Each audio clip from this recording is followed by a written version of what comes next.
There is a cascade of stress hormones that can be triggered by a stressful event, whether it is environmental, such as an impending work deadline, or psychological, such as chronic concern about losing a job. These stress hormones are responsible for producing well-orchestrated physiological changes.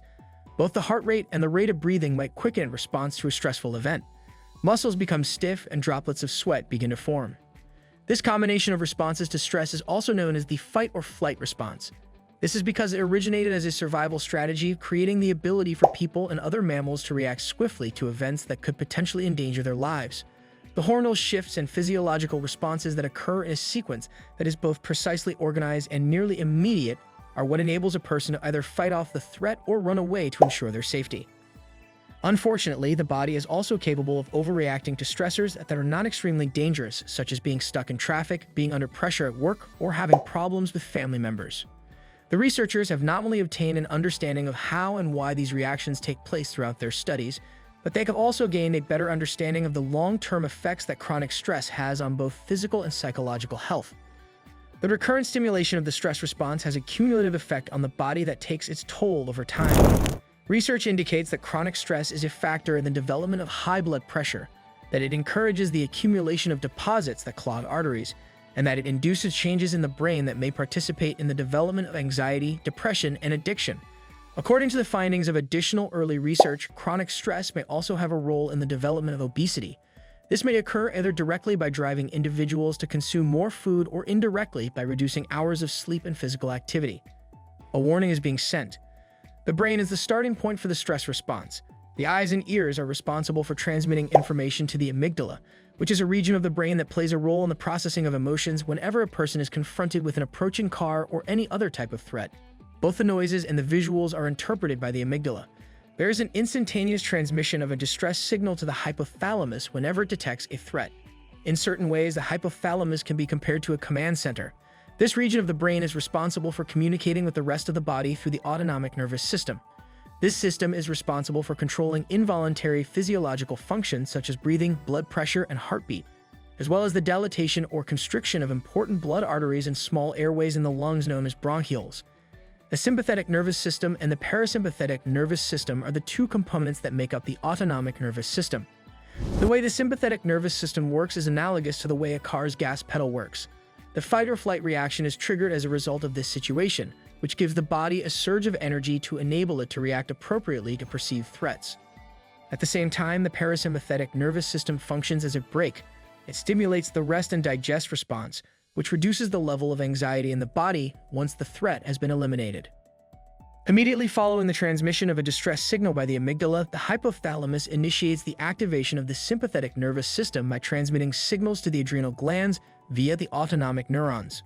One of the responses of these glands is the release of the hormone epinephrine, which is also referred to as adrenaline, into the bloodstream. A multitude of physiological changes are brought about as a result of the circulation of epinephrine throughout the body itself. Blood is pumped to the muscles, the heart, and other critical organs as a result of the heart beating at a higher rate than normal. One's heart rate and blood pressure both increase. Additionally, the individual who is going through these changes begins to breathe more quickly. There is a broad opening of the small airways in the lungs. When the lungs can take in as much oxygen as possible with each breath, this is the optimal situation. The brain receives additional oxygen, which increases alertness. Sharpness is increased in the senses of sight, hearing, and others. Additionally, adrenaline is responsible for the release of glucose and lipids from temporary storage locations in the body. This release occurs when epinephrine is released. When these nutrients are absorbed into the bloodstream, they provide the body with the energy it needs to function properly. The rate at which all of these shifts occur is so rapid that people are sometimes unaware of them. The wiring is so effective that the amygdala and hypothalamus initiate this cascade even before the visual centers of the brain have had the opportunity to fully process what is taking place. It is because of this that individuals can leap out of the way of an approaching car even before they have the opportunity to consider what they are doing. Strategies to combat the effects of prolonged stress. Finding a solution to put a stop to stress is something that a lot of individuals are unable to do. Similar to a motor that has been idling at an excessively high speed for an extended period, chronic low-level stress keeps the HPA axis engaged. After some time has passed, this affects the body and leads to health problems that are connected with high levels of chronic stress. Intense surges of adrenaline can cause damage to blood vessels and arteries, leading to an increase in blood pressure and an increased risk of cardiovascular events such as heart attacks and strokes. While the body's energy reserves are being drained as a result of the stress response, elevated cortisol levels cause physiological changes that assist in the replenishment of those reserves. Nevertheless, they unintentionally contribute to the accumulation of fat tissue and the process of weight gain. An example of this would be the hormone cortisol, which causes people to feel the need to consume more food to acquire additional energy. Additionally, it helps the body store fat that contains unneeded nutrients. Fortunately, individuals can acquire skills that can help them combat the stress reaction. This is the relaxation reaction. People are taught how to combat stress reactions at the Benson Henry Institute for Mind-Body Medicine at Massachusetts General Hospital. This is accomplished via the utilization of a variety of techniques that evoke the relaxation response during the training. Deep abdominal breathing, concentrating on a calming phrase such as peace or calm, visualizing peaceful scenery, praying in a repetitious manner, and practicing yoga and Tai Chi are some of the techniques that can be utilized.